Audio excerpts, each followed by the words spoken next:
Hi, I'm Christina Rodenbeck from the Oxford Astrologer, and I'm here with my friend Sally Kirkman from sallykirkman.com, and together we are Astrology Talk, and we have this. We're going to do one of our little mini episodes today, Astrology Talk Investigates, and talk about a specific question. So the question is this month. What's the question, Sally? What does Frankenstein tell us about the future now? Yeah, so there's often a question that I wake up in the middle of the night thinking, what does Frankenstein tell us about the future now? Boris Karloff. And you may say to yourselves, why is that relevant? That seems completely bizarre to be talking about a book written in the early 19th century, in the early 21st century, but actually it's very relevant astrologically. And as we all know, Frankenstein is probably one of the most influential books written in the English language, actually. Yeah. By a woman. By a woman. So I will get her chart up, the chart of Mary Shelley, author of Frankenstein, daughter of the great feminist Mary Wollstonecraft, and wife of Percy Bysshe Shelley, of course. And she was born into very interesting times, wasn't she? And those of you who are looking at this may notice that the planet that we're particularly interested in is Pluto. Pluto at 29 degrees Aquarius in her birth chart on the midheaven. It stands out as a signature. And this is important because this was the last time that Pluto was in Aquarius. And we've now got the planet that's connected to, well, death, destruction, loss, regeneration, transformation, back in Aquarius. And this is going live on January the 8th. Pluto's already touched base in Aquarius from March to June 2023, but it goes back into Aquarius January the 21st this year. And apart from a few months, September to November 2024, this is it. Pluto's in Aquarius again, and it will be there for another 20 years. So we're taking you back, really, to a signature of the last time Pluto was in Aquarius. And this, it's such a standout chart, isn't it, Christina, with that Pluto up in the midheaven? Yeah. I mean, she created a monster, right? And sometimes these outer planets are monsters. There's two parts to two outer planets are heavily involved for her, of course, because Uranus is important too, which she has in Virgo. She has the sun in Virgo making conjunction to Uranus, slightly wide, not very wide, actually, it's 5 degrees apart, in the writer's sign, Virgo. And she created a monster, which is a terrifying monster from the underworld, from the subconscious, from the collective subconscious. You probably know this story, but I'll just mention it quickly, is that how she came up with the story of Frankenstein is really interesting, and that she was just a young woman. She was 19, or was she 18? She was like late teenage. She'd run away with her boyfriend, Percy, to Switzerland to stay with their great friend, Lord Byron. On the shores, I think it was Lake Geneva, but of one of the Swiss lakes. And this was a famous summer in Europe because it was the summer, it was called the summer there was no summer, because there had been a volcanic explosion on the other side of the world, which caused a kind of long winter across the world. And so it was raining, it was horrible, and they had a competition. They were very bored, stuck in this house, and they had a competition between her, Byron, Shelley, and Byron's doctor, Polidori, to come up with a story, a scary story. And she did. She came up with a story that she kind of dreamt that night, called about Frankenstein, about a doctor who creates, who brings back the dead, which is Plutonic. He brings back the dead using electricity, which is Aquarian. That's why we have those little waves in Aquarius. That's why the sign for Aquarius is those little waves. she came up with Frankenstein, and Polidori came up with someone like Dracula. So at that very moment, they created these two monsters that would last for the next hundreds of years. We're still watching vampire movies. We're still talking about, if you say Frankenstein, everybody knows who you mean. We talk about Frankenstein food. Um, and we're now talking about Frankenstein AI, aren't we? Yeah, absolutely. I mean, this is, this Aquarius is it's the sign of invention. It's the sign of technology. It's the sign of the future. So, Frankenstein, it's a really interesting novel. I mean, Frankenstein is actually the name of the doctor, not the creature. I think we associate it with the creature. And originally, the doctor Frankenstein wanted to create a creature of beauty. But, it's kind of this, I suppose it's this warning, isn't it? When we mess with technology or futuristic things, sometimes we're not fully in control. So, his creature turned into a monster. And there's all these themes in the novel, like you said, about, death and rebirth. And he's worried that his creature is committing atrocities. And, the creature also realizes about human nature. There's lessons around human nature that, he realizes some human beings are kind, some are evil. So there's lessons about human nature in this as well. So it's a really kind of interesting novel. I mean, I think, just looking at Mary Shelley's chart, to have Pluto on that midheaven, I mean, she was very in tune with death, actually, wasn't she? Because, her mother died really giving birth to Mary Shelley. She died 10 days after Mary Shelley was born. And then also Mary Shelley, she lost children. She lost a couple of children, I think, with Shelley. She was very young. So there were these deaths. So there was this sense, I think, also of grieving and loss that, I mean, she was probably trying to work through in some way in this novel. But the really interesting point, I think, is this, Frankenstein was about creating this monster. So, it's kind of interesting, isn't it? And that again is with AI. It's fantastic. The technology is incredible. But are we moving into a period where through technology, we're in charge of it, in control of it? Are we creating a monster? I think that's the kind of question to ask. Yeah. And the thing is, it's about fear, isn't it? Pluto can represent our darkest fears. And, obviously, she had been to, at that time, there were a lot of lectures in London that were being given by scientists who were demonstrating electricity. And one of the things they would do would be to like galvanize a dead frog, and make it move using electricity. So she was very much of the time. So her book was incredibly current. And dealing with current thinking, and turning it into a story. It's actually a really unreadable book, in my opinion. I think it's horribly written. And what I find interesting about it is that she creates this character, this story. It's archetypal, right? So it's not often that you get a completely new archetypal story. In a way, it's like Pygmalion, the story of Pygmalion, the Greek sculptor who falls in love with he creates a sculpture and he falls in love with it.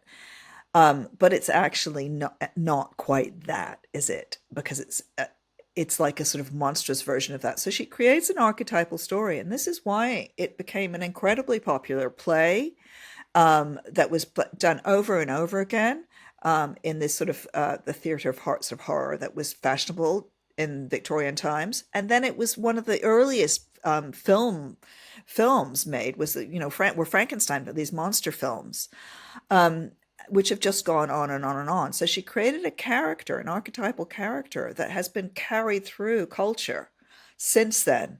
And that's an amazing thing to do. It's not actually very many of those that one can think of. And it's extraordinary that Dracula was created around the same time. And what I find interesting about the Pluto in her chart is that it's at 29 degrees of Aquarius, right? On her midheaven. So the 29th degree, so it means that she's had Pluto in Aquarius all the way up to her birth, right? That's Pluto's been in Aquarius. And of course, her mother was a great revolutionary. She was in France during the French Revolution. She was inspired to write A Vindication of the Rights of Women, which is an incredibly seminal, important feminist text. So she comes out of revolution, Mary Shelley. She's born in the revolutionary, the spirit of revolution is actually in her. But what she expresses is this fear of the revolution in a way. She's frightened, because Frankenstein is a book about fear. And I think there are two parts to this. One is, yeah, we might be creating monsters, but the other is, is just acknowledging the fear of the future that's within that Pluto in Aquarius as well. And just to say, I think also that's, we've been talking a lot about obviously Pluto's move into Aquarius. It's a really epic shift.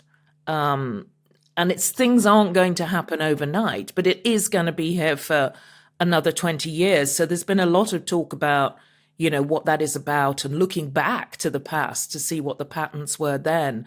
And there is this theme of revolution, but revolution is also about bringing something new to the mix, isn't it?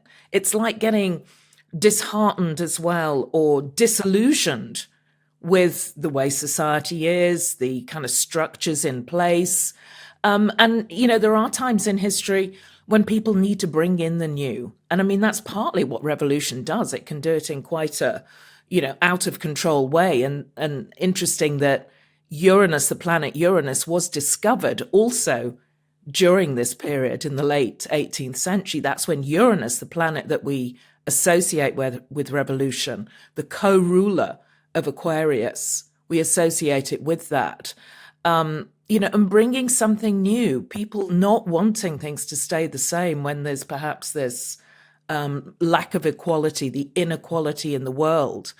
And Pluto in Aquarius, it is this one way you could use it or see it as power to the people. And Aquarius is much more about the collective. It's about the social strata. It is a star sign that's much more about equality. It follows on from Capricorn that has all these traditions and hierarchies. So also there's this sense of, we are moving in now to an era that is bringing in this desire for the new. And I think a lot of people would quite like to turn things upside down, to, move into not necessarily a new age, which is what we all talk about, but wanting this kind of flavor of revolution. Let's shake things up because of this real inequality in the world. And it's political. I always, Aquarius is one of the very political signs. This is about structures. It's an air sign, right? So it's about the social order. And it's about people, right? Air signs are about people and how we communicate and etc. And Aquarius is the fixed air sign. So it's about systems. And what Pluto does when it goes into Aquarius is it revolutionizes social systems, right? So you get the American Revolution, which, okay, we could say it's the transfer of power from one elite to another. But then you get the French Revolution, which changes everything, even the calendar, right? And that's what her parents were involved in. And what Mary Shelley is born out of is that revolutionary spirit. And that she's born in that revolutionary time. And it's just interesting to point out that she also has Uranus in an earth sign like we have now, right? Uranus is currently in Taurus. She has it in Virgo. So she dips her pen. She's born with her pen dipped into the revolutionary inkwell. And out it comes, writing in very black ink. She's writing in dark black ink. She didn't really write anything else, by the way. It was just the one thing. Was Frankenstein. Out it came, boom. It was like she channeled it, she dreamt it, and it came out. It's like she was the channel for that. The reason we're looking at her chart is obviously because Frankenstein is telling us something about our relationship with technology right now and the fears around it, and the potential for things going really wrong. What's that thing that Elon Musk does? Is it called Skylab? Those, when you see those satellites going across the sky, is that Frankenstein, or is that not? Is it good? Is it bad? And we're inclined to see things also in, technology as either it's good or it's bad, but actually it's gray. It's somewhere in between. It's always somewhere in between. It's how it's used. And this is one of the questions that's going to be demanded by Pluto and Aquarius is, how are we using the technology? And what are the moral standards? What are the ethics around this? And again, Aquarius is a sign that can examine ethics extremely well. It's a philosophical sign, one of the philosophical signs, but it's a sign that is about creating ethical rules. So when you think about the French Revolution, they created a lot of new rules. They made all these they changed the laws, and they created a new form of governance, new form of calendar, new form of weights and measures, because this is all super Aquarian stuff. So how literally down to, Americans don't, but the rest of us are using kilograms and millimeters, etc., the metric system. This is a product of the French Revolution, because it's saying, actually, guys, we need to agree on how we're measuring things. Otherwise, how long is a piece of string? And we have the same thing with the current technology. How long is a piece of string? I don't know about you, Sally, but I have to say, if I have to get another new cable for my computer or my phone or whatever, and another new socket, why is this not standardized? So there is something in here also about standardizing stuff. Yeah. And just one more thing I want to pick up on, which is partly from what you were saying. There's, with new technologies, you have to experiment, don't you? I mean, yeah. You have to experiment, and some things work out and some things don't. It's like when you were talking about Elon Musk, I think it's Starlink, isn't it? Those satellites. And he's constantly having, he's always wanting to send these rockets off, and they don't always work. Some of them explode and things. But that's the whole thing with what is new. You do need to be willing to take a risk to experiment. That's also part of this kind of Aquarian ethos, isn't it? It's being willing to experiment and try something new too. Yeah, absolutely. It's a scientific method, isn't it? Is you have a hypothesis, you do the experiment, and either it works or it doesn't work, and then you move on to the next one. So a willingness to fail, I think, is part of this. And people fear failure, don't they? They're scared of it.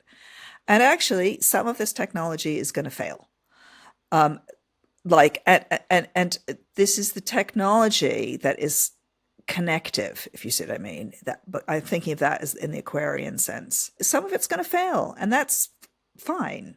It's important not to get too hung up on the failure, but to move on and do the stuff that's that works. Yeah, and just also to say, I think that's and to be aware that we're not always in control of the outcome either, which is kind of, this is the story of Frankenstein, isn't it? What you think you're creating. I mean, Frankenstein, the doctor thought he was creating a figure of beauty, and in effect, it turned out to be a monster, but it was a monster who had human values too, actually. I mean, it was a real kind of, there's the dark and the light within the creature too. So, I mean, I think it is also that, also being aware that we aren't in control, and just being able to acknowledge that might be important moving forward. And also that we need some rules, that you need rules, you need some ethics, you need to think about what's the morality of this. And that is one of the things that Frankenstein is about. It's about the loss of morality. How moral is it to revive something from the dead? And I think that consideration of ethics around, for example, plagiarism, is going to be really important. And who owns ideas? And this is one of the things that also with Pluto in Aquarius, right? Pluto is the thief, it's the criminal. And it's in the realm of ideas, Aquarius. So we've got a real question about who owns what ideas. And if there will be wrangles around this over the next 20 years, and it will have to be sorted out. Copyright infringement has just is so rampant. And as we all know, anything on the internet just gets plagiarized up the wazoo. And actually, that's a real problem for people who create creators. And that's, again, a story of Frankenstein. Dr. Frankenstein is a creator, right? So there's a question here about creativity, which is, so we've got Aquarius, which is the opposite sign to Leo, which is one of them.